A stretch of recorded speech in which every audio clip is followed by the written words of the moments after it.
Hey, Dr. Ahmed here. I'm going to be talking about TMS, which stands for transcranial magnetic stimulation. It's a treatment that is used for depression, specifically for depression that hasn't gotten better with antidepressants. So I'm going to give a little bit of history about how TMS got started, an overview of what it is and how well it works, and some of the potential side effects. So to start off, I'll tell you that in the 1990s, there was an advancement in imaging technology. Something called functional MRI and other functional imaging technologies came out, and they let us look at the activity level of the brain in real time. And what came of those studies of depression was that we found out that there were underactive areas in the frontal lobe in folks who had depression. There were cold spots on these imaging scans. And deeper within the brain, in structures that are called the limbic system, there was overactivity, hotspots. So these hotspots deeper within the brain were areas that generate our emotional state. There are emotional centers. And the areas of the brain that are underactive in the frontal lobes in depression are the areas that are supposed to control or modulate our emotions. And so these functional imaging studies basically gave us targets to treat. And a research group decided that they were going to stimulate those underactive frontal lobe spots with a magnetic stimulator device. And basically, they chose a magnetic stimulator device because it can penetrate any tissue. It can go right through the scalp, right through the skull, and stimulate the brain directly. So in those studies, what was found was that the depression greatly improved. And pre and post imaging studies found a very interesting finding. Essentially, the frontal lobes that were underactive increased in activity, and the emotional centers deeper within the brain that were hotspots decreased in activity.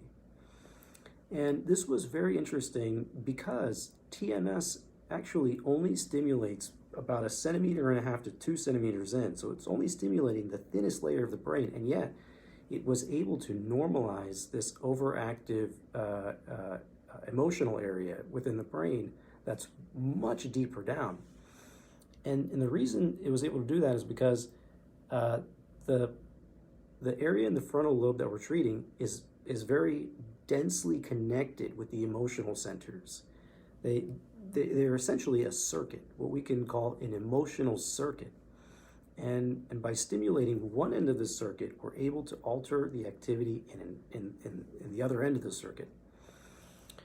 So that's the premise of TMS. We're not changing things from a neurochemical standpoint. We are simply telling an underactive brain area to start increasing its activity level to normal. And whatever it does downstream from that is what it does. So, we're telling the brain that we want you to do more of whatever it is that you do. So the logistics of the treatment are a little bit tough to do, of course, in comparison to medication. So you have to have an 18-minute treatment, and it's Monday through Friday for 36 treatments. So something like 7-8 weeks it'll take to complete it. And the reason why it takes so long is because it's like an exercise session every time you have a treatment. It takes a little while for it to build up. So people generally feel a little bit better maybe within the first week. At the 2-week mark, they'll start feeling it. The 3rd week mark, they'll start feeling it even more, and so on and so forth. So since FDA approval in 2008, we know a lot about TMS. There have been tons of studies. Practically every psychiatry department in the country, maybe even the world is doing some type of TMS research, or at least doing TMS as a treatment. And so we have tons of data for it. And what has been very well elucidated is how well it works. So the data is that about 40% of people who go through the treatment will have what's called remission from depression. Essentially, the depression will just go away.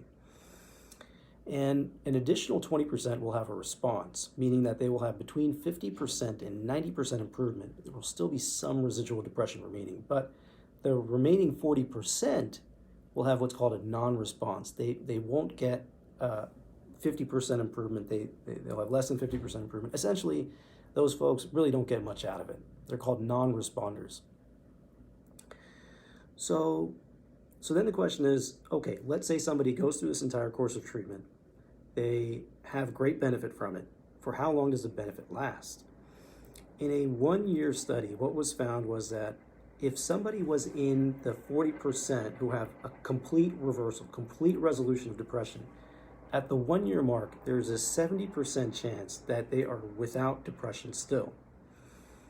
If somebody lands in the 20% who have a response, the response meaning 50 to 90% improvement, then at the 1-year mark, there's a 56% chance they stay in this response category, that they maintain the benefit. Then the question is, okay, well, let's say somebody goes through TMS, they have a great response, they are doing well for 2 years, 3 years. If the depression comes back, what happens if we retreat them with TMS? Another study looked at that and found that there was an 84% chance of having a response again. And this is in contrast with folks who did not respond initially. So remember, there's 40% who have remission, 20% who have response, and then 40% who have non-response. Not much benefit at all. If we were to take those 40% non-responders and in 1 year treat them again, thinking, hey, let's try it again, let's see if it works this time, there is a very high likelihood that it will not work again. So taken all together, what this tells us is that there are a population of folks whose brains are exquisitely responsive to TMS, and an almost equal population of folks whose brains are non-responsive to TMS. And we don't really know why that is. There have been a lot of studies that have tried to figure out who is going to respond to TMS. What are the characteristics of folks who respond to TMS, and how are they different from folks who don't respond to TMS? And nothing has really come to light that can guide us. So that's the data for it is fairly strong.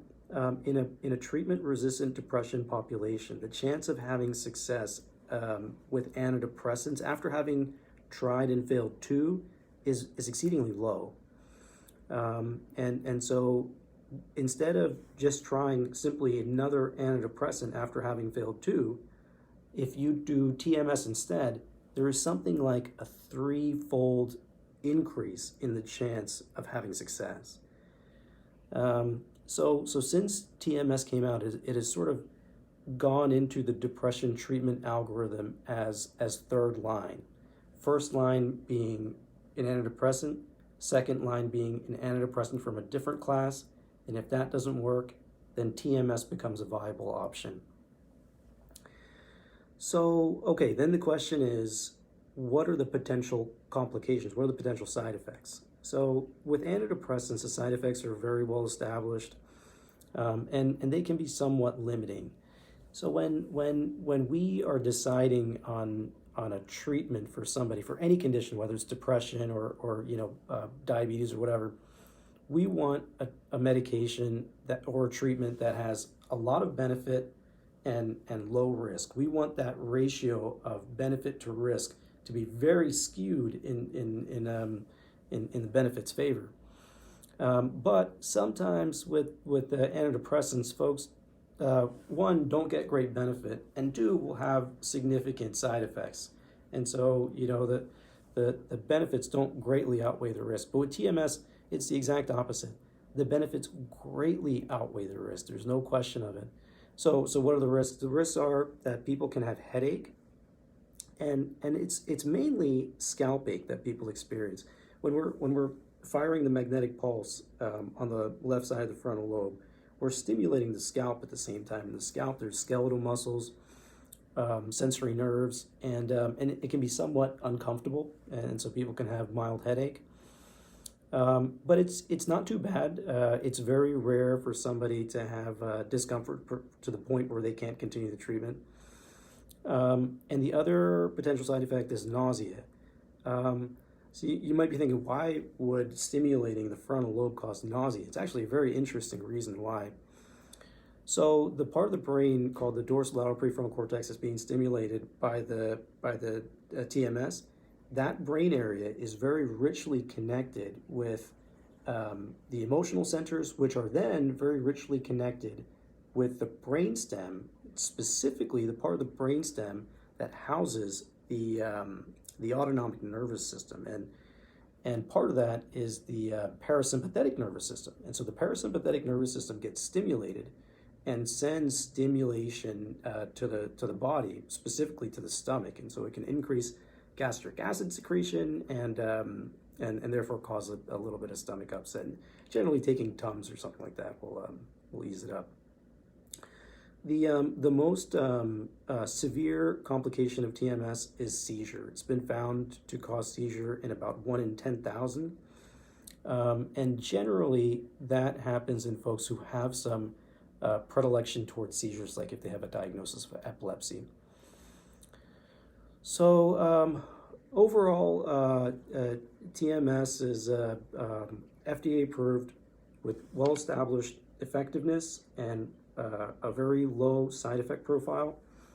The main problem with TMS is the logistics. It's not a one and done treatment. It requires a lot of effort.